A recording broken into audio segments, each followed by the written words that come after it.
Olá, boa tarde, mais uma vez. Sejam bem-vindos à nossa reflexão. Hoje nós temos a nossa querida Sidmar Ferreira Dutra falando sobre o tempo de amar. Uma reflexão que é corrente, tem tudo a ver com os dias de hoje, com o que estamos passando, com o que estamos atravessando. E tenho certeza que a Cida vai falar para a gente sobre coisas assim que vão pesar, né? Vão chacoalhar a árvore do nosso coração. Então, Cida, seja muito bem-vinda. É um prazer estar com você aqui. Com muita alegria que nós recebemos você aqui nessa reflexão. E antes da gente passar para a apresentação propriamente dita, eu queria pedir a você que falasse um pouco, não só de você, mas de você espírita, do seu trabalho dentro do espiritismo. Você poderia falar isso para a gente um pouquinho? Bom, em primeiro lugar, gratidão pela oportunidade de trabalho, né? Porque toda vez que nos colocamos à disposição, toda vez que fazemos as nossas leituras, os nossos estudos, eles são sempre primeiramente para nós e para o nosso autoaprimoramento. Então, é uma oportunidade muito rica para todos nós que trabalhamos com exposição doutrinária. Bem, eu sou trabalhadora da Sociedade Espírita Amor a Jesus, né? Nós estamos colocados no coração do estado do Rio Grande do Sul, certamente por muitas razões. Eu estou nesta casa, trabalho nesta casa há 24 anos, agora em setembro fez 24 anos. E comecei como todos começam, né? Indo às exposições doutrinárias, depois ingressando no estudo da doutrina espírita, e aí fomos caminhando. Então, ao longo desses mais de 20 anos, foram tempos de muito aprendizado, de momentos muito difíceis, sim, porque é quando nós vamos, à medida em que nós vamos nos aprofundando, vamos vendo a necessidade da transformação, e transformação essa que está em nós, não no outro. Então, o dia de hoje, ele é especial, e falar de amor é especial pelo momento, sim, que a humanidade está vivendo, enfrentando, mas, acima de tudo, para falarmos de vida, né, de valorização da vida, da importância da vida. Falarmos que, muito embora todas as dificuldades e todos os enfrentamentos que a humanidade está passando hoje, tudo tem a mão e a presença de Deus. Então, quando pensava sobre hoje, e a dizer que estamos em Santa Maria, no coração do Rio Grande, que pudéssemos, de uma forma, imaginar este coração que irradia, né, através de um pequeno ponto de luz que é a nossa casa espírita, juntamente com tantas outras que existem no nosso município, um ponto de luz, e que daqui vai saindo, né, muita luz, muita energia positiva, aonde a união dos sentimentos, o engajamento no trabalho, no desenvolvimento individual e coletivo, nós vamos nos desenvolvendo e auxiliando neste grande momento que a humanidade passa. Muito obrigado. Bom, então, a palavra é sua. Mais uma vez, seja muito bem-vindo. E é com muita alegria que nós nos reunimos hoje aqui para ouvir sobre o tempo de amar. Está certo. Bom, tempo de amar. Começamos falando sobre o momento. É um momento de transformação, é um momento de mudança. Nós sabemos que o caminho de evolução, ele é sempre de mudança. Então, todas as idas e vindas, todas as adversidades, todas as alegrias ou não que a humanidade passou e continua passando, em tudo existe a mudança, em tudo algo se transforma. Todos os movimentos que se dão é de transformação. Hoje, em especial, estamos vivendo o tempo da Covid-19. chegou, se instalou e pegou a todos, né? Pegou a todos, sem exceção. E nesse meio tempo nós vimos um pouco de tudo, porque no Brasil ela dá um boom, digamos assim, lá por meados de março. Foi quando vieram, pelo menos aqui na nossa região, os primeiros movimentos das gestões municipais, estaduais, e que nós tivemos que fazer o quê? Nos recolher. Fecha tudo e vamos para casa, porque nós estamos lidando com algo que nós não conhecemos. E aí foi uma revolução de sentimentos, uma revolução de atitudes, onde nós vimos irmãos nossos em desespero, sentindo muito medo, se sentindo acuado, guardado em casa. Isso foi algo que começou a fazer com que nós, muitos de nós, a maioria de nós, não sabemos dizer, começasse a pensar no sentido da vida e no sentido dos nossos espaços, do nosso papel enquanto integrante desta grande escola chamada Terra. E é por isso falar de amor, porque parece, quando nós acessamos as redes sociais, os canais de notícias, que nós vamos tendo acesso a tudo que está acontecendo no mundo. Cada vez mais nós vamos parando para pensar.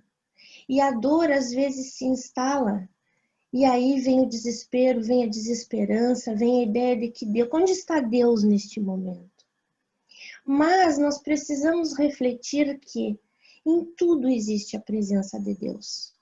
Em todos os atos, em todas as ações. Na lágrima que cai e naquela lágrima que é enxugada. Tudo existe Deus. Quando nós estudamos a doutrina espírita, que nós adentramos a conhecer as leis, que nós adentramos a pensar que se o processo é de evolução, não está nada errado. E que nós somos parte de tudo isso. As nossas vibrações, os nossos pensamentos, cada vez mais alimentam esse momento, esse vírus que vai se expandindo, vai mutando e por assim vai. Então, falar de amor é pensar que nós devemos olhar para dentro de nós em primeiro momento, voltar-se para dentro e pensarmos que neste caminho, o que nós mais precisamos hoje é colocar em prática aquilo que nós já aprendemos. O espiritismo, aquelas pessoas todas que trabalham com a doutrina espírita, já tem uma bagagem teórica grande. Muito nos falta, nós dominamos todas as obras, será que já esmiuçamos todas as obras de Kardec? Talvez não. Mas nós já temos uma bagagem, tanto teórica como de vivência. E é pensando nisso que nós paramos para refletir na importância, então, de colocarmos em prática. E o caminho é um só, que é o do bem. O caminho é um só, que é o do Cristo. O caminho é um só, que é o amor. Como diria Paulo lá, né, na carta. Tudo, a ciência terá o seu termo, tudo. Mas somente o amor permanecerá. E aí nós estamos vivendo também um tempo ainda de pensar que isso é inatingível. Jesus está lá longe, Deus está lá longe, a espiritualidade superior está lá longe. Mas talvez não seja bem assim. Toda vez que nós nos reunimos para falar em Jesus, para falar em amor, para tratar do seu evangelho, para compartilhar, nós estamos com Jesus e certamente Ele está conosco.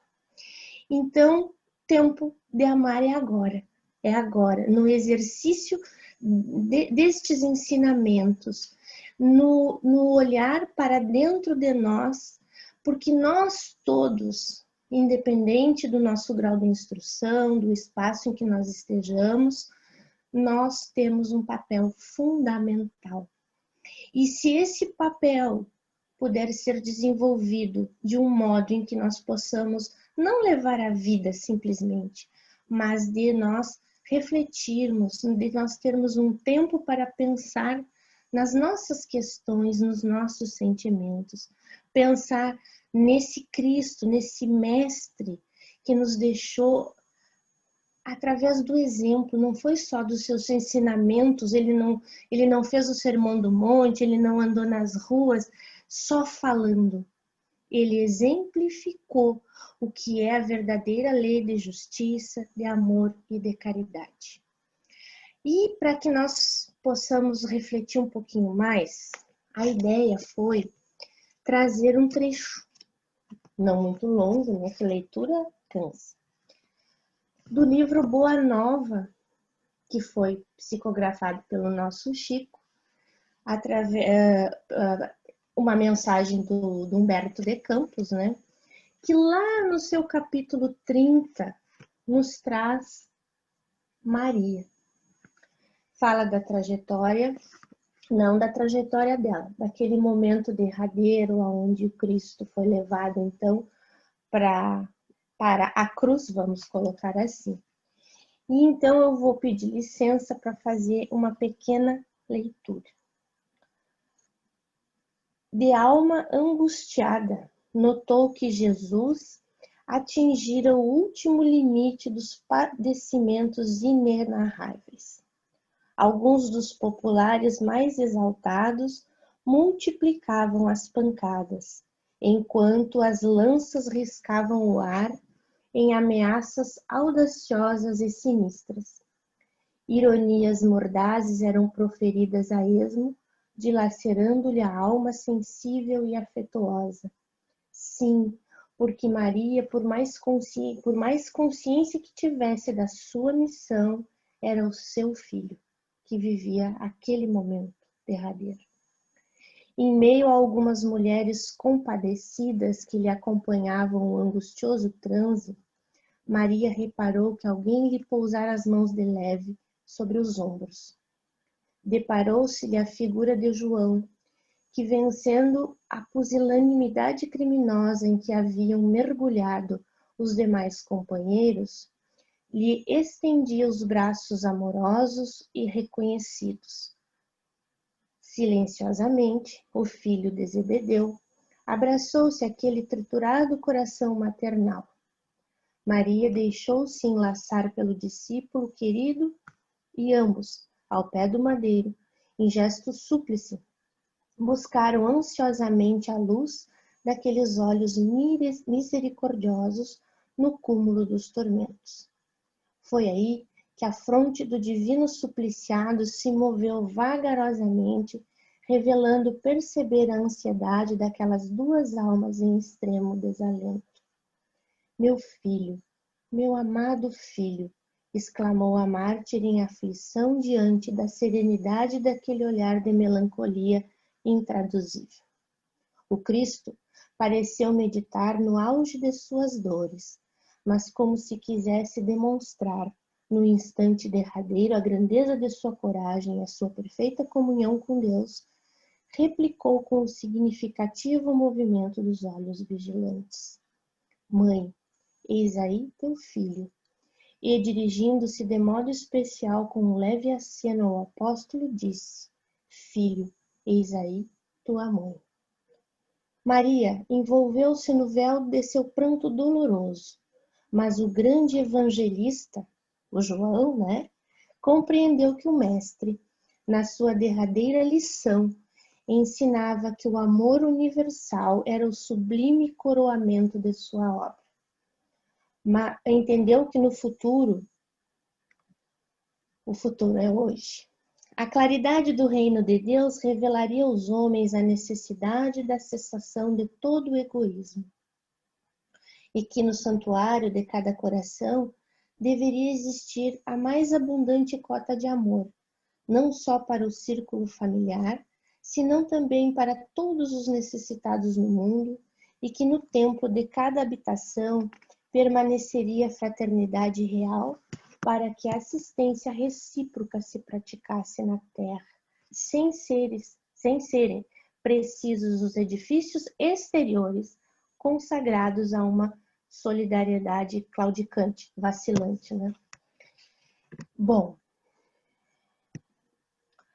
entendeu que no futuro a claridade do reino de Deus revelaria aos homens a necessidade da cessação de todo egoísmo e que no santuário de cada coração deveria existir a mais abundante cota de amor, não só para o círculo familiar, senão para todos os necessitados do mundo.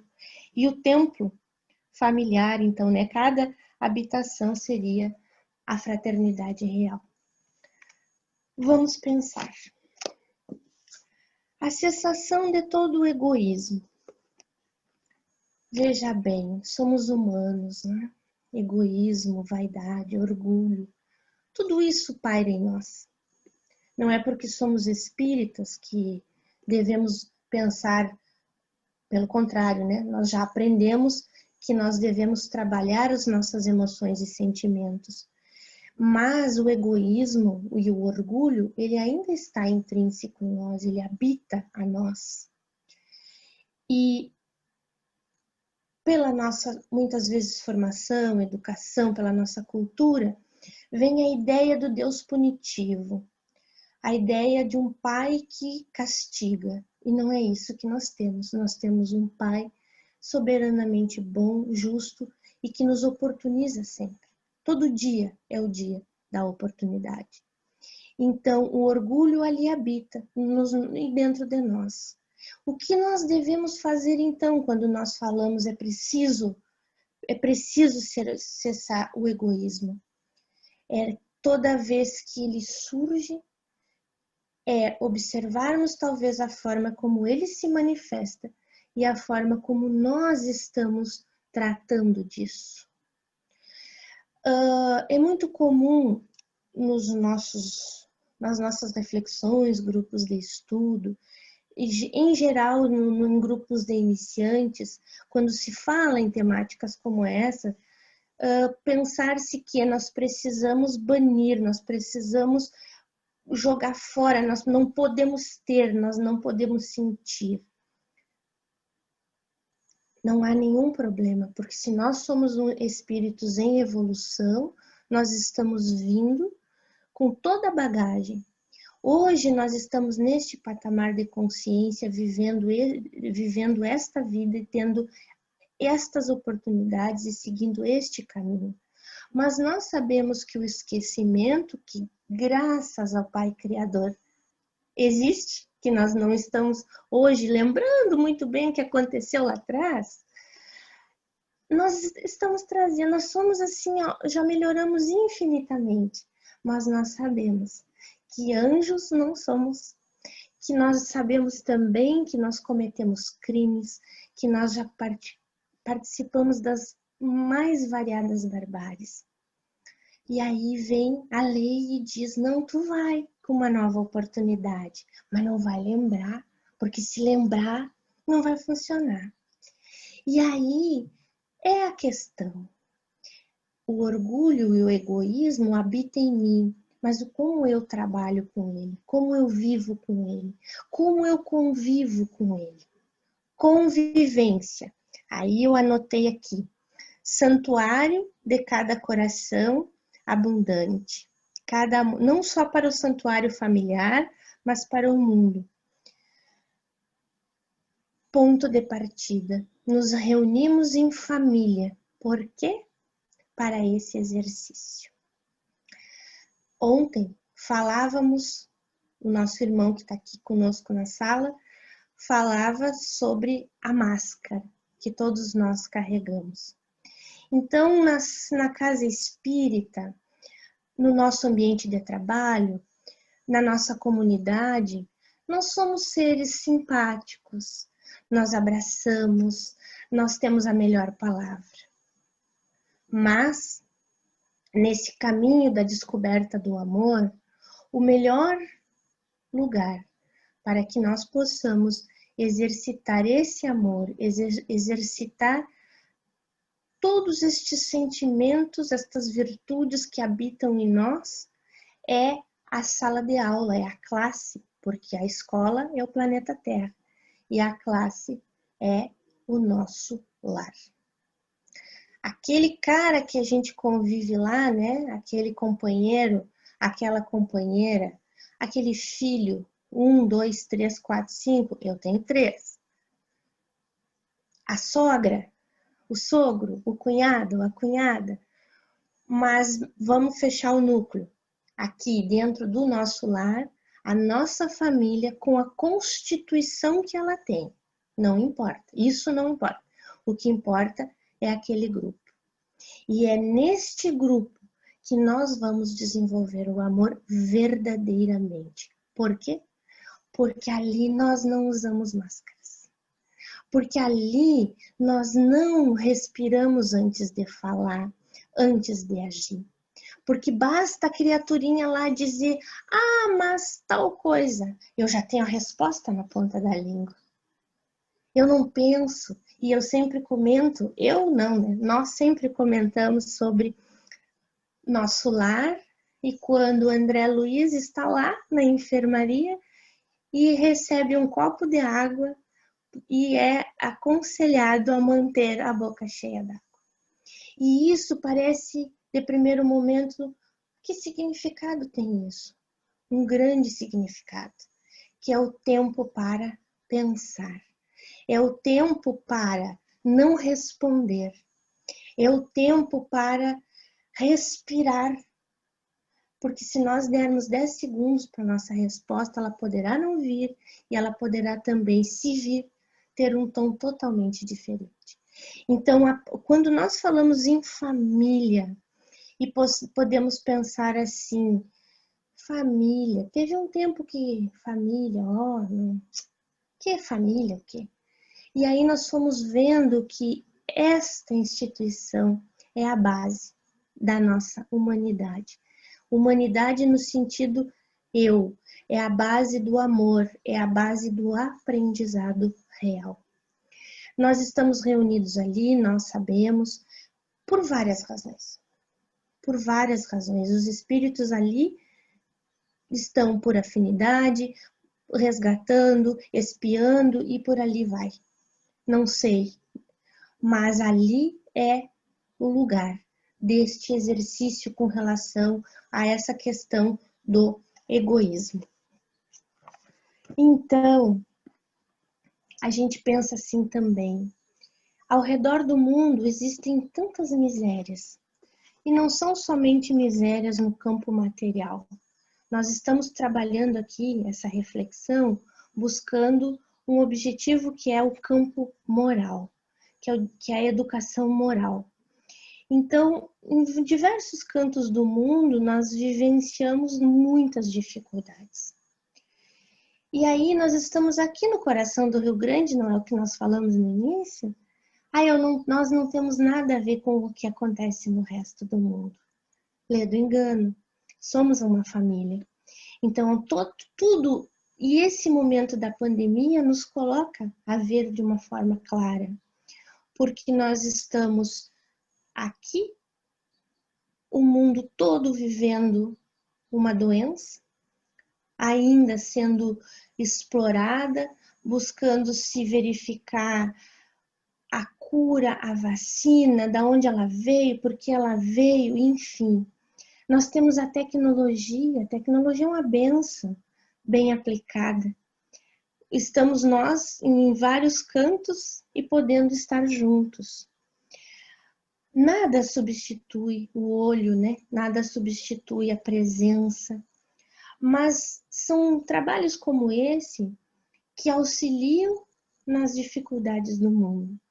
Porque nós estamos reunidos aqui e tantos outros em outros lugares fazendo as mesmas atividades ou atividades diferentes, mas que levam para esse mesmo lugar que é o amor, e estamos vibrando.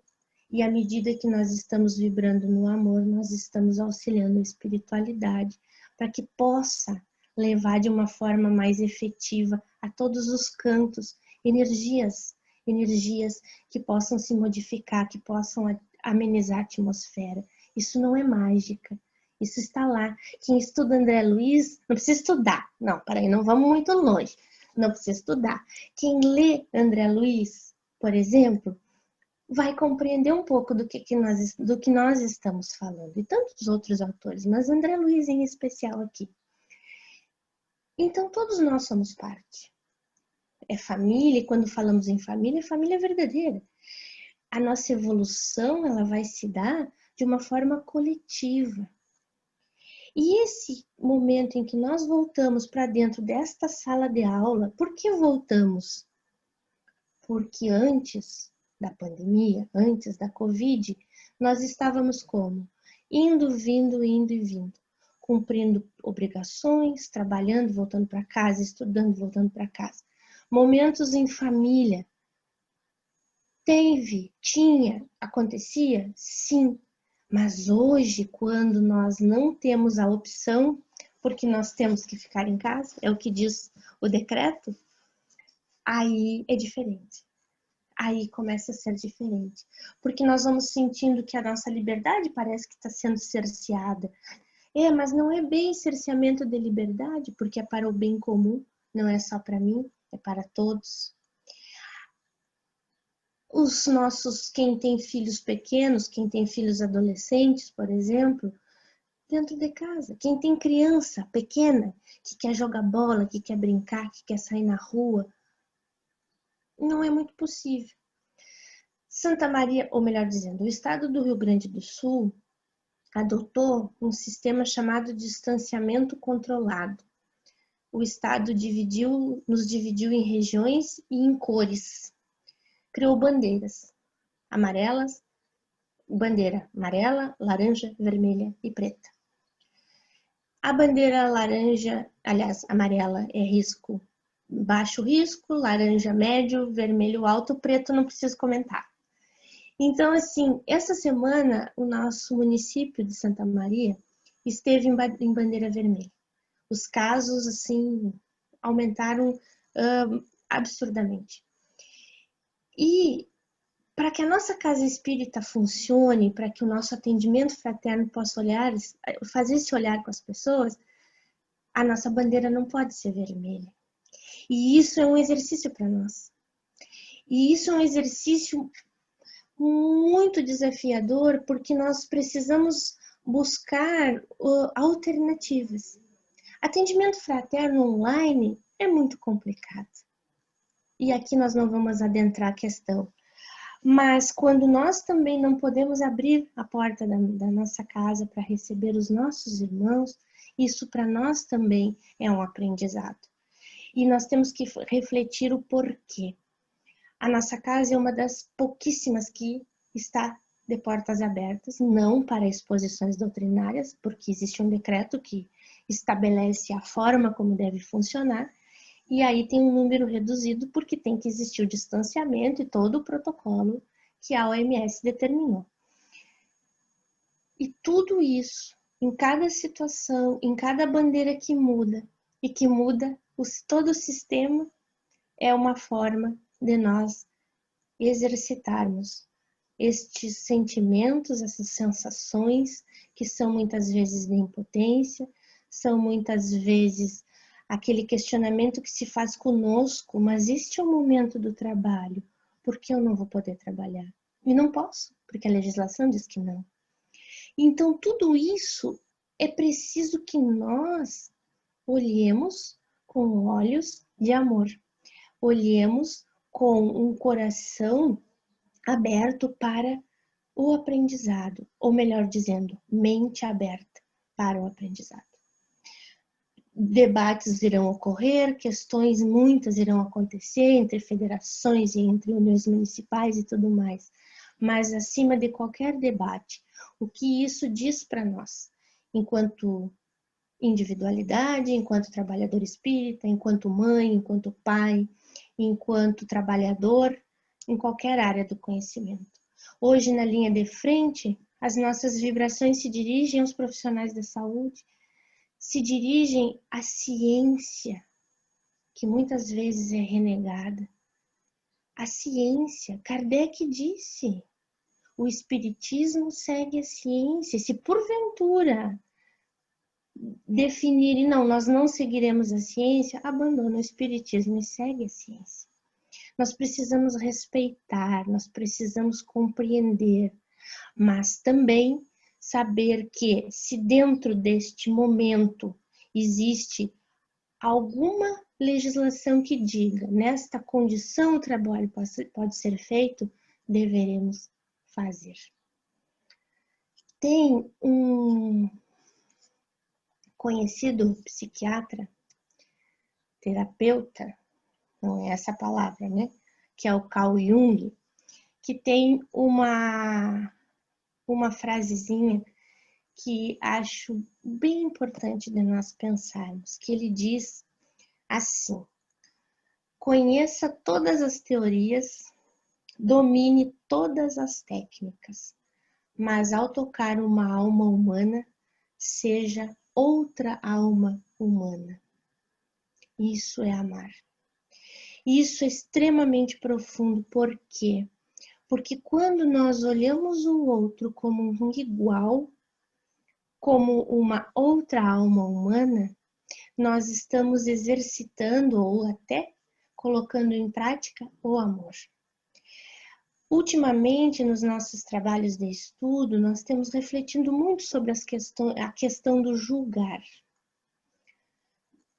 E para essa questão é importante, talvez, trazer um fato que ocorreu aqui no Brasil, de uma menina de 10 anos que foi violentada pelo tio.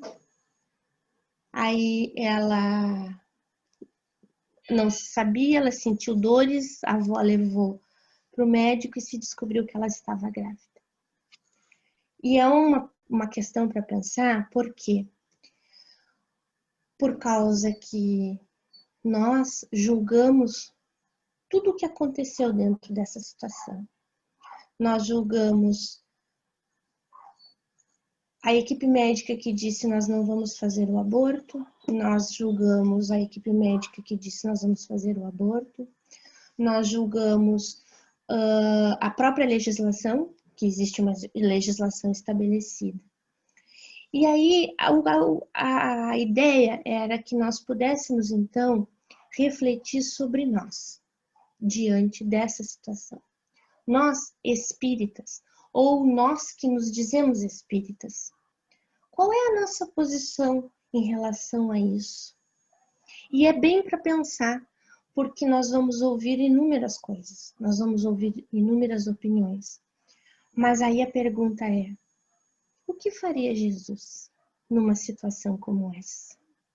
A pergunta é: se tivéssemos que nos aconselhar com Jesus, o que ele nos diria? Se ele foi um exemplo de amor, justiça e caridade, por que nós estamos exercendo o papel de julgadores? Se ele, com aquela imensidão, com aquela luz gigantesca, te carregava no coração a humildade, carregava no coração a ideia certa, precisa, de que nós precisamos nos olhar e nos amar. Então nós precisamos hoje pensar neste homem, nesse mestre, nesse que é o modelo e guia da humanidade. Diga lá. Não estou ouvindo. Quando tu estava falando, Cida, sobre a questão do julgamento, me lembrei daquela passagem do Cristo com a mulher adúltera. Isso. Né? Porque naquele momento estava se vendo um lado apenas, né? Que era o da mulher, mas ninguém adultera sozinho, né? Isso. Naquela relação ali necessitava de mais uma pessoa. Quando nós estamos adulterando algo, a gente até pode estar sozinho, mas nós não estamos sozinhos porque estamos ligados, somos espíritos, né? Então me fez lembrar disso, porque naquele momento ele, como tu começou no início dizendo que ele né, nos ajudou e nos ajuda através do exemplo que ele dá, né? Exato. Então, ele ali nos deu mais uma vez o exemplo, né, de que não devemos julgar. Ele não julgou. Então, se ele é o nosso guia, nosso modelo, né, como tu está falando agora, né, a gente precisa se questionar o que ele faria, como ele faria, né? Talvez, até a gente estava conversando mais cedo hoje, né? Talvez fique um pouco distante pensar nele, mas ele é o nosso objetivo. Ele é o nosso target, é o objetivo, né? É o objetivo de nos melhorarmos, né? Então, me fez lembrar disso, queria dividir. Eu acho que é um dos mais, um dos mais, né? Tudo que ele nos exemplificou é importante. E deveria ser um norteador na nossa jornada. Mas essa passagem ela é muito significativa. Muito, muito, porque quando ele coloca o outro para pensar, quem não tem pecado, que atire a primeira pedra. E aí faltou a coragem. Por quê? Porque nós temos consciência. Não precisa do tribunal. O nosso tribunal é a nossa consciência. Talvez muitos de nós digam assim, mas nunca a criatura vai ter consciência. Vai. Ela tem. Ela carrega dentro de si a sementinha do bem e do amor. Demora para despertar, demora às vezes. É preciso uma vida, 2 vidas para começar a pensar, talvez, o que seja o verdadeiro sentido disso. Mas essa passagem, ela é significativa por várias razões. Então, primeiro porque ele estava sendo cutucado, para ver se a perseverança existia mesmo, se a certeza estava com ele. Depois, porque eu não te julgo. E aí, essa é uma questão importante.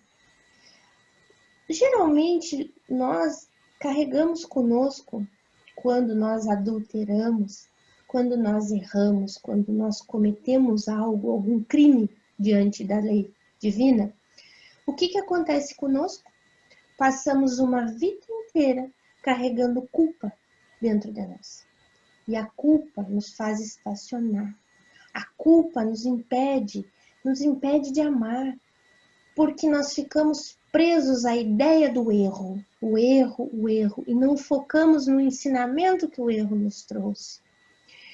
Ah, mas o outro não me perdoou, ou eu fiz para o outro não vai me perdoar.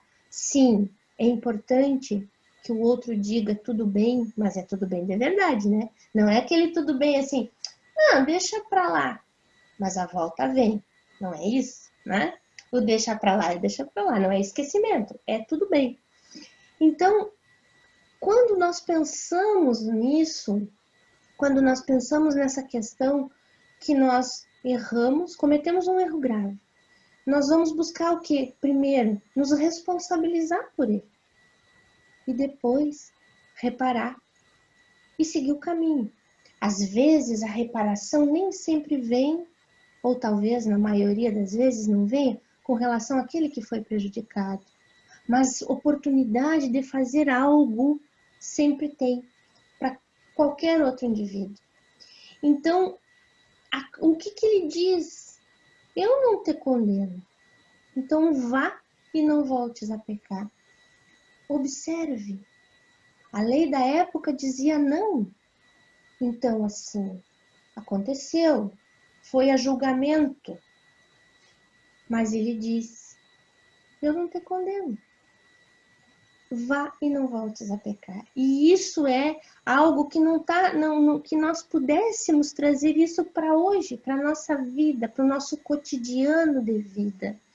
Que nós pudéssemos ter isso como uma lei dentro de nós, porque é uma lei, é a lei de amor.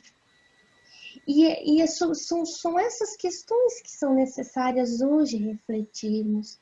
Nós vimos vidas dizimadas por N motivos. Doença, violência, não sei. No campo da violência, o que nós fazemos? Quando nós acessamos os meios de comunicação, tá lá a notícia com algo que para nós é uma barbárie. Aí nós fazemos o quê? Hoje, em tempos de rede social, o tribunal e a sentença na rede social. Então, nós fazemos, dizemos e colocamos para fora todos aqueles sentimentos de raiva, de ódio e de que aquela criatura deveria isso, de que... Para aí! Eu sei que muitas coisas são difíceis se nós pararmos para pensar nesse caso da menina de 10 anos e pensarmos neste tio. Para muitos de nós, emergem sentimentos muito, muito dolorosos. Poderíamos dizer os piores possíveis. Mas será que não dá para nós pararmos e pensarmos sobre as leis? Não dá para pensarmos que esta criatura não tem o mesmo discernimento, a mesma condição, os mesmos sentimentos, as mesmas condições que nós tivemos, que nós trilhamos, que nós tivemos a oportunidade de acessar para nos desenvolver? Ele é um espírito, ele é um filho de Deus como qualquer um de nós, que está num estágio evolutivo diferente do nosso, mas nós habitamos a mesma esfera, estamos vivendo o mesmo tempo. Por quê? Por quê? É uma pergunta para nós pensarmos. Então, diz assim, ó, a nossa casa, Sociedade Espírita Amor a Jesus, tem como mentor o nosso irmão Leocádio José Corrêa. E ele tem uma frasezinha dentro de uma obra Abraço Afetuoso que diz assim: nenhum homem é feliz sem o exercício pleno do amor. E nós podemos pensar que nós nem sabemos o que isso significa. Nós podemos pensar que como, diante de todas essas dificuldades, de tantas disparidades, de tantas diferenças, de tantas adversidades, como assim vamos amar? O amor é um sentimento que deve ser trabalhado, que deve ser desenvolvido. E se desenvolve esse sentimento de variadas formas, dentre elas a convivência. Difícil, fácil, a convivência regada por paciência, por tolerância. Ah, mas como é que você faz isso? Não tem bula, não tem um manual. Se nós voltarmos e pensarmos em Jesus, nós poderemos tirar grandes lições, talvez, do que seria o exercício disso. Ele era um espírito que carregava em si tudo isso. Ele era. Mas todo o processo para que ele pudesse estar entre nós, todo o processo para que ele pudesse caminhar tocando as pessoas, tudo isso foi um grande trabalho para que a humanidade começasse a voltar os olhos para esse caminho. Então, mais ou menos, muitos, poucos, de forma tranquila ou não, nós vamos chegando no caminho. Mas, no momento em que dermos a oportunidade para nós, a do autoconhecimento, como está lá no livro dos Espíritos, né? Questão 919, conhece-te a ti mesmo. Não é conhecer o outro, não é dizer ao outro, tu deves te transformar. Não é apontar o outro é o nosso espelho. Quando nós olhamos o outro, estou olhando o Alexandre aqui na minha frente, estou pensando assim, tu, hein? Não gosto que tu faça determinada coisa, não gosto de determinada atitude tua. Mas será que é a atitude dele que me incomoda? Não será algo aqui dentro de mim que estou vendo refletido lá? Então é lá dentro daquela salinha chamada lar, né? Sala de aula, que nós testamos todas essas coisas. Aí nós temos dificuldades, afinidades com os nossos filhos, vamos falar de filhos aqui. Eu tenho 3 filhos. 3 personalidades distintas, sabemos que é assim, são individualidades. Ama-se da mesma forma? Ama-se, mas as afinidades são distintas. E é nessa diferença que nós vamos aprendendo. É no convívio com o nosso companheiro que não quero saber desse negócio de espiritismo, não sei o que vai ser. De novo, hoje não mais, mas lá nos primórdios, né, nos 20 anos atrás, tem trabalho terça, quarta, quinta, sexta. Como o Alexandre disse, às vezes tem casa que tem 3 trabalhadores. Então, são as nossas realidades. E nós compreendemos qual é o nosso papel enquanto espírita. Nós devemos compreender o que nos leva para a casa espírita. Nós devemos compreender quando nós resolvemos fazer algo pelo outro, né, que é a chamada caridade, que é o quê? O amor em ação, é a efetividade. Fazemos, mas fazemos por quê? Porque tem que fazer? Porque eu tenho que diminuir a minha conta lá com a justiça divina? Será que tem o mesmo peso? Então não fazemos, pensemos antes.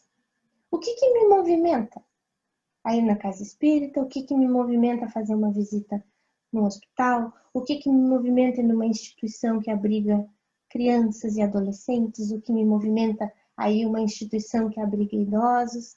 Levar, talvez, uma conversa, uma companhia, uma leitura. O que me leva lá? É a minha consciência que diz assim, eu tenho que fazer alguma coisa, porque senão como é que vai ser na próxima encarnação? Vai ser a mesma coisa. Porque o trabalho efetivo em prol de mim mesmo, enquanto ser, e em prol do outro, ele tem que ser, ele deve, né? Não é tem. Ele deve ser sentido. Nós devemos saber o que fazemos e por que fazemos. E ele deve trazer para nós alento. Ele deve trazer para nós, assim, aquela sensação do dever cumprido, mas não do dever cumprido por causa de um protocolo. Do dever cumprido porque é um irmão nosso que teve a mão estendida. E que, como nos ensina o Evangelho, que ele perceba que o bem que está sendo feito é para nós. Para nós. Então, tudo isso é para que nós pensamos no significado do que é amar. E quando falamos em caridade, a caridade material é de suma importância. Em tempos de pandemia, onde milhares de pais de família, mães de família ficaram sem trabalho, que lutam diuturnamente para manter os seus lares, os seus filhos, as suas crianças. Então, é necessário tudo. A cesta básica, a roupa, o calçado, a coberta, né? Para nós que estamos aqui num local onde tem um período do ano que faz muito frio. Não como há anos atrás, mas ainda faz muito frio. Então, a caridade material, ela é muito, mas muito bem-vinda. Mas o nosso objetivo principal, quando nós falamos em doutrina espírita, quando nós falamos em Kardec, quando nós falamos em casa espírita, é caridade moral. É o nosso desenvolvimento enquanto indivíduos e filhos de Deus que somos, enquanto irmãos, nessa jornada bendita de evolução, de estarmos situados neste momento em que a humanidade está tão necessitada. E não estamos falando somente de saúde, nós estamos falando de amor, de compreensão, de solidariedade, de fraternidade. Mas esta que sai dos nossos corações e com muita consciência do que nós estamos fazendo. Somos perfeitos? Jesus nos pediu perfeição? Não, porque a perfeição absoluta pertence a Deus. Mas a perfeição ele não nos pediu. Ele pediu que nós nos esforçássemos, né? Nos disse que o verdadeiro espírita, o verdadeiro cristão, a verdadeira criatura é aquela que se esforça, se esforça para fazer o dia de hoje melhor do que foi ontem. Para o outro, não. Transformando e lutando para a melhora íntima. A nossa mudança, a nossa transformação, para que nós verdadeiramente possamos colaborar com o nosso Mestre Jesus, que, segundo Haroldo Dutra Dias, conta conosco. Presente. Cida, eu queria comentar, fazer 2 comentários em cima do que você falou. Quer dizer, foi em momentos diferentes, então talvez eu esteja assim meio fora de hora, mas não tem problema. Quando você, porque tem alguns pontos, né, que me fascinam muito. Uhum. O primeiro ponto, o que mais me fascina com relação ao Evangelho, é o Sermão do Monte e as Bem-aventuranças. Uhum. Então a gente começa, né, aquela questão, né, bem-aventurados os pobres em espírito, os pobres de espírito. Não vou entrar nessa conversa, mas a isso a gente consegue associar uma virtude, né, que é a humildade. Muita gente acredita que ser humilde é ser menos, mas na verdade não é nada disso, né? Porque Jesus era humilde e quando chegava para ele assim, mestre, ele não dizia, não é nada disso, eu não sou o mestre. Ele não fazia isso, não, eu sou o mestre. Uhum. Eu sou o caminho, a verdade e a vida, né? Uhum. Então, isso ele não falava por presunção, nem por orgulho. Ele falava porque era um fato, ele tem ainda, né? Consciência de quem ele é, está lúcido e coloca essa questão conscientemente. Então, aí vem a primeira questão, que é a questão da gente saber quem a gente é, né? Exato. Então, se a gente não sabe quem a gente não sabe nem para onde é que a gente vai. Isso. Eu costumo dizer que não importa nada onde nós estamos no nosso processo evolutivo. O que importa é para onde é que a gente está indo. Se a gente está indo no caminho do bem, não importa se a gente está lá atrás, se a gente está lá frente, não importa, está indo na direção certa. Então está usando bem o tempo que nos é dado. Essa é uma questão. A outra questão, eu gostaria de ler aqui no Evangelho de Mateus, o capítulo 22, que fala do maior mandamento, a partir do versículo 34 até o 40. E nessa questão, Jesus estava sendo questionado pelos fariseus e os saduceus se juntam a eles. E então, vem aqui. Ao ouvirem dizer que Jesus havia deixado os saduceus sem resposta, os fariseus se reuniram. Um deles, perito na lei, o pôs à prova com esta pergunta. Mestre, qual é o maior mandamento da lei? Respondeu Jesus. Ame o Senhor, o seu Deus, de todo o seu coração, de toda a sua alma e de todo o seu entendimento. Este é o primeiro e maior mandamento. E o segundo é semelhante a ele. Ame o seu próximo como a si mesmo.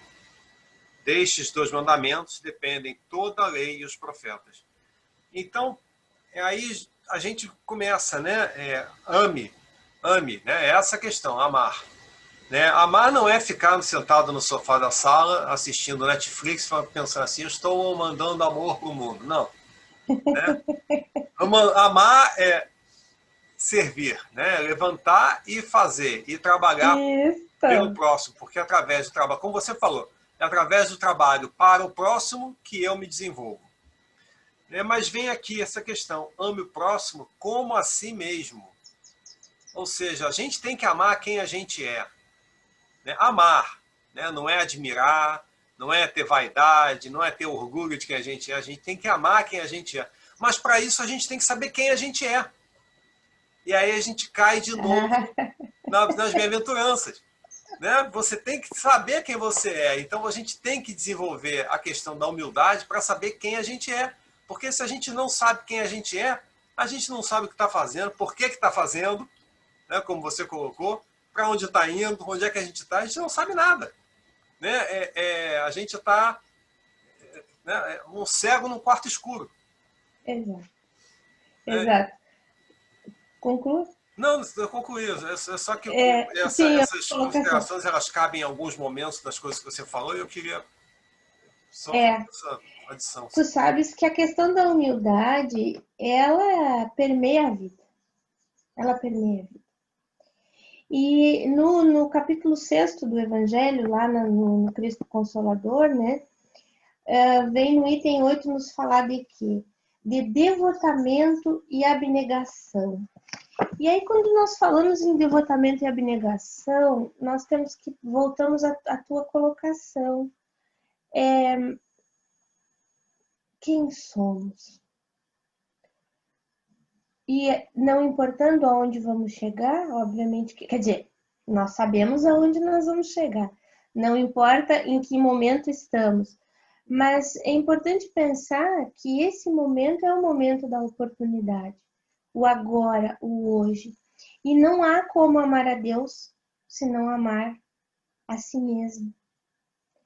Se eu não consigo aceitar o que sou, com todos os componentes que tenho, que talvez muitos de nós vai dizer, eu sou muito mais carregado de imperfeições do que qualquer outra coisa. Bom, não sei, eu não sei. Mas é o meu tempo, é o aqui, o que eu estou conseguindo hoje fazer com a condição que tenho, com as ferramentas que tenho e com o entendimento que tenho. E aí, para o aprendizado é preciso estar aberto, e para estar aberto, esse sentimento chamado humildade, ele brotou ali dentro. Às vezes, nós nos deparamos com situações, com falas, com colocações, com conceitos que remexem o nosso íntimo. E aí a gente pensa assim, mas é o meu ódio, a minha raiva. Mas se movimenta isso, é porque eu devo ter tido algum tipo de envolvimento com isso em algum momento da minha trajetória. E hoje isso ainda está guardado ali dentro de mim. Por isso a importância do olhar para dentro. Eu olho para dentro e toda vez que eu consigo melhorar algo, eu estou conseguindo olhar para Deus. Toda vez que algo se modifica, toda vez que eu entendo que hoje eu preciso de força porque parece que vai me faltar, aí eu me volto para Deus. Na realidade, o nosso exercício diário deveria ser, né, como aquele nosso irmão lá no Evangelho ensina, todos os dias que pudéssemos parar e fazer uma análise pequena que for. Então, o nosso irmão Divaldo Pereira Franco um dia falou numa exposição, assim, que nós possamos examinar pelo menos uma vez por semana. Veja bem, o Divaldo deu uma mão para nós, deu uma aliviadinha, né? Porque lá no Evangelho, todo dia, senta e pensa. Não, tá. Aí o Divaldo diz, pelo menos guarda uma vezinha por semana para fazer uma pequena análise. E é isso é exercício, isso pode virar rotina, na hora da prece, na hora que a gente se recolhe um pouquinho e pensa no trabalho do dia, no trabalho da semana, naquelas questões que nos deslocaram, que remexeram algo em nós. É exercício. É lição diária que nós podemos, de uma forma muito tranquila, fazer. Mas quando nos deparamos com algo, que certamente vamos nos deparar sempre, que a gente olhou aqui dentro e assim, isso aí não é bom. Tudo bem. Então agora vamos tentar fazer diferente. E vamos perceber se esse fazer diferente mexeu algo em nós positivamente. E aí nós vamos aprendendo. Não tem bula, né? Como nós falamos no início. Se nós fizermos reflexões assim como essa pequena leitura que tu trouxeste, né? Pensar um pouquinho o que isso significa. Que possamos olhar o mundo com gratidão. A vida com gratidão. Porque estarmos hoje aqui, na condição que temos, não importa aonde nem como, agradecer. Porque nós aprendemos que nós estamos situados no melhor lugar para a nossa evolução, para o nosso aprimoramento. E às vezes nós nos rebelamos com os espaços que transitamos, com a condição que temos. Nós ficamos olhando em volta e achando que o ter, é ele que vai compor a minha felicidade, o meu bem-estar. Nós devemos viver como homens do mundo, está lá no Evangelho. Ninguém aqui está dizendo que é para fazer coisas mirabolantes para seguir Jesus. Não. Nós somos homens e mulheres do mundo. Devemos viver a vida em sociedade, tudo, sem nada, né? Livre-arbítrio, nós somos livres para decidirmos.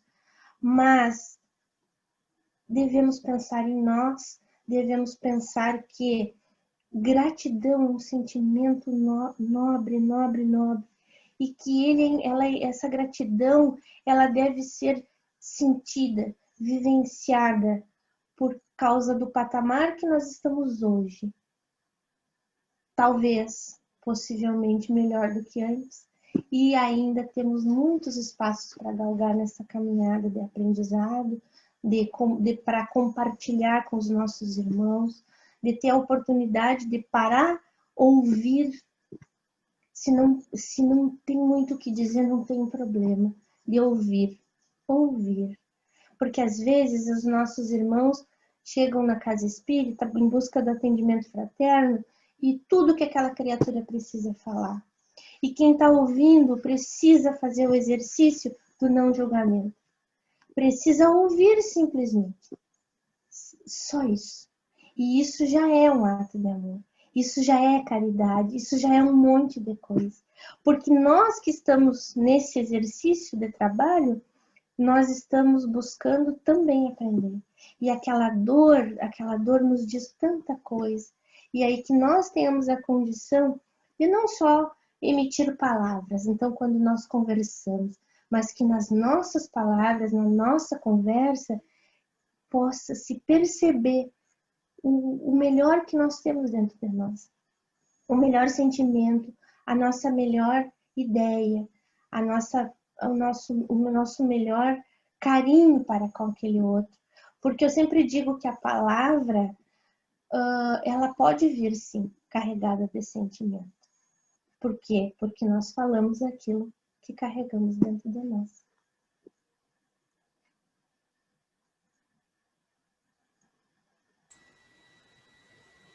Posso fazer um comentário? Sim, deve. Ah, tá.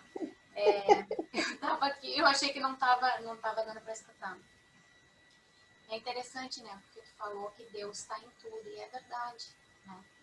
E quando a gente se dá conta, eu falo isso pela minha experiência, do meu despertar, né? Quando eu me dei conta, legal, Deus está em mim, Deus é em mim. E quando eu me dei conta que na realidade eu sou um espírito imortal, e é verdade, Deus está em mim, porque Ele colocou as leis, né, em mim, então eu faço parte desse processo lindo, mas o outro também. E aí quando eu percebo que o outro também é filho de Deus e também tem Deus em si, eu não quero mais brigar com ele, porque eu não quero brigar com Deus. Aí eu volto para mim, porque daí eu quero me autoacolher e aí eu aprendo esse processo, porque tudo começa comigo, né? Tudo começa conosco, né? Exato. Então, na verdade, o tempo, né, de amar é a cada instante na nossa vida, né? Porque é através de um sorriso, é como tu falou, através de escutar, até porque a gente tem 2 ouvidos e uma boca, né? Isso quer dizer alguma coisa. Eu tenho uma dificuldade de aprender isso ali, viu? Esse desafio eu ainda estou trabalhando, viu? Mas estamos no caminho, né? No caminho. E outra coisa também que eu acho assim, é muito importante quando eu aprendi, quando eu entendi na realidade, é que tudo é presente. O passado, ele é presente porque ele é o que eu vivo hoje é decorrência daquilo que eu me construí até agora. E o futuro é aquilo que eu ainda vou construir, né? Então, é presente. Então, na realidade, é só pra gente aprender a se situar, mas tudo é presente. Tudo é amor, né? E nós estamos adoecidos, por isso que a gente está nesse grande hospital escola, né? Que é a Terra. Então, eu achei interessante porque eu não vou conseguir reproduzir aquilo que tu falou, mas a ideia que ficou para mim quando tu disse, né, que à medida que nós vibramos no amor, a gente está se disponibilizando a ajudar os benfeitores e a não atrapalhar o serviço do Cristo, né? Isso é um despertar enorme para a gente, mas não significa que a gente tenha que achar que tem que fazer uma coisa gigante agora, mas isso daqui que a gente já faz já é grande, né? Porque a gente já está se escolhendo. E isso vem de novo na questão, né, do teu tema, né? Tempo de amar, né? Que é autoacolhimento também. Isso, e aí o que diz o Alexandre também não é deitar no sofá e ficar ali, né? Ó, eu estou aqui e pronto. Não perpassa por isso. Mas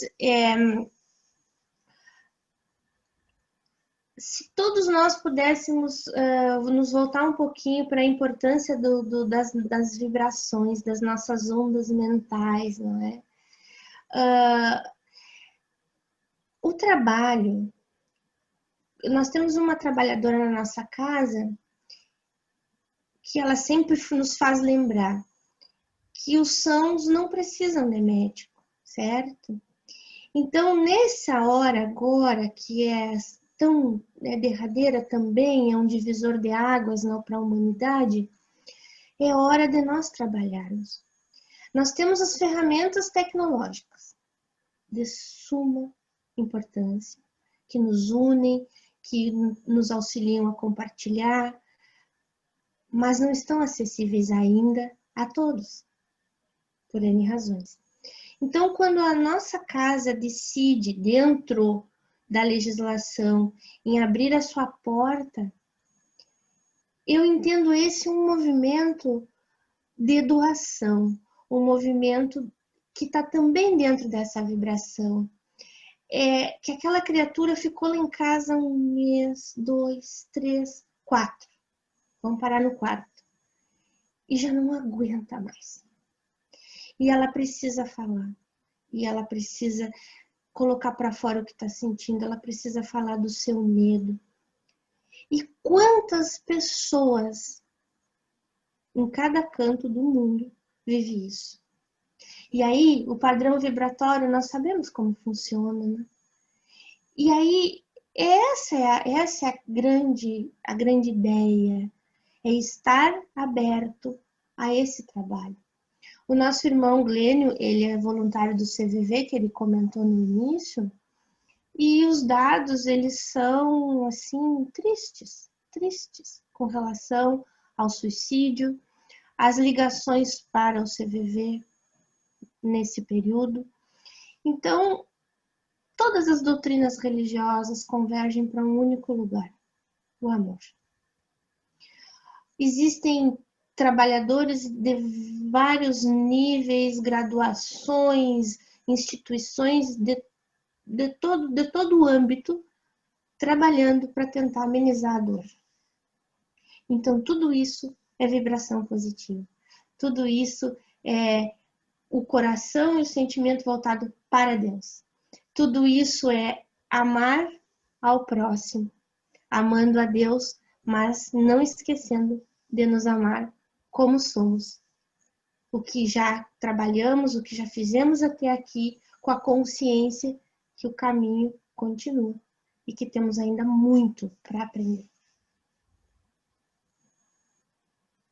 O seu microfone está mudo. Do lado esquerdo, embaixo na tela, tem um botão. Aqui. Posso pegar um ganchinho? Posso pegar um ganchinho? Ô Cida, o Francisco é o meu pai. Olha, muito bem. É um amado, tão amado pai. Então ele tá, por isso que eu dei esse palpite. Porque às vezes tá bom. Tá certo. Pegando um ganchinho, concordando em tudo que você falou, maravilhosamente bem, eu acho o seguinte, voltando ao segundo mandamento, que parece que é um mandamento difícil de ser completado, digamos assim, perseguido, que é o amar a próximo como a si próprio, eu acho que ele não é tão difícil. Ele pode ser sintetizado no seguinte, é você não fazer absolutamente nada a alguém que você não gostaria que fizesse para você. Então, se você, uma palavra que seja mal colocada, uma discriminação que seja mal colocada, um julgamento que seja mal colocado, e eu vou falar sobre julgamento, inclusive, que você não gostaria que fizessem para você, você não faça para os outros, para o terceiro, seja ele qual for, parentes ou conhecidos ou recém-conhecidos, não importa. Então, eu acho que não é difícil. O difícil, sim, é você poder ter esse autocontrole para você dizer: eu gostaria que aquilo ali que eu estou dizendo, ou que eu estou fazendo em relação àquela pessoa, fizessem para mim. Não, não gostaria, então não vou fazer.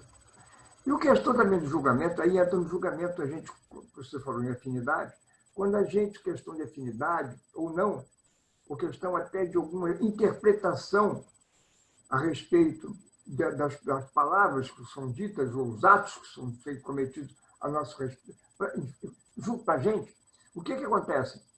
É o problema do julgamento e do pré-julgamento. Eu sou advogado. E como advogado, eu lido com o quê? Com leis, com julgamentos.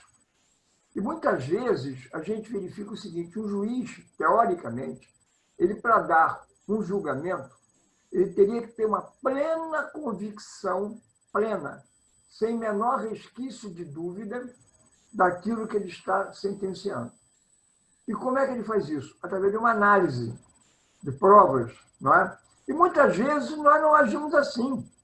Nós julgamos sem fazer essa grande análise, sem fazer esse estudo daquilo, ou seja, nós estamos pré-julgando. Não é um julgamento pleno, não é um julgamento completo, não é um julgamento sem resquício de dúvida. Então, se a gente voltar ao mandamento de Deus, que é o segundo mandamento, o primeiro nem se discute, né? Que é o segundo, que é amar a próximo a nós mesmos, e se nós quisermos realmente agirmos dessa forma, muitas vezes a gente já agia de forma diferente. Né? Certo. E o senhor falando assim, me lembrei da Joana de Ângeles, né, quando fala que nós devemos, então, para proferir qualquer coisa em relação a alguém, conhecer, né? Vamos falar com as nossas palavras. Calçar os seus chinelos, viver a sua vida, não só essa, como todas as pregressas, que vai ao encontro do que o Senhor está nos trazendo. É isso ali, é isso. E é uma questão básica, que nós vamos levando a vida e não vamos pensando.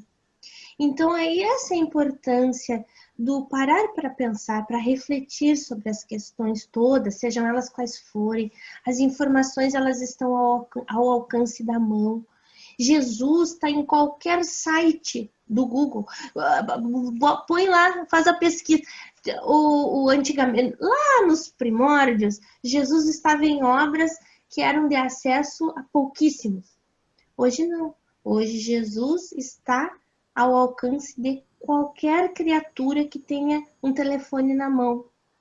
Se nós colocarmos Jesus, nós vamos ter o que nós quisermos sobre Jesus. Então hoje, por isso a tecnologia é uma bênção, é uma autorização divina, né? Tá na lei de desenvolvimento, né? Lei do progresso. Porque a informação, ela tá ali. E aí, vamos acessar, vamos buscar questões, coisas, a história, vamos falar de Jesus ou de qualquer outro irmão nosso que nós conhecemos, que possa nos trazer uma frase, nem que seja, que toque o nosso coração. Então, como nós falamos ali naquela frasezinha do Jung, o conhecimento é algo, assim, importante. Quero dizer assim, eu sempre digo que conhecimento é poder, mas é poder no sentido de que no momento em que nós sabemos, nós podemos aprender, dividir, dialogar, podemos vivenciar.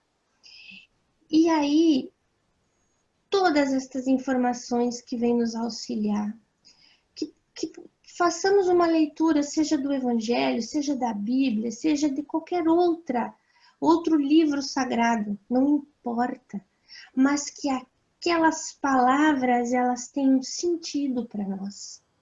E aí, no seu exercício profissional, quantas coisas o senhor já vivenciou até agora?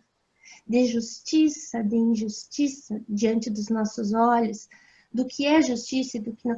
Enfim, o exercício profissional é uma grande oportunidade de auxílio, de aprendizado para nós e para o outro também, de auxílio. Às vezes uma criatura que ninguém crê, que ninguém, ele chega ali diante do Senhor, lhe traz uma situação e o Senhor tem um caminho para indicar.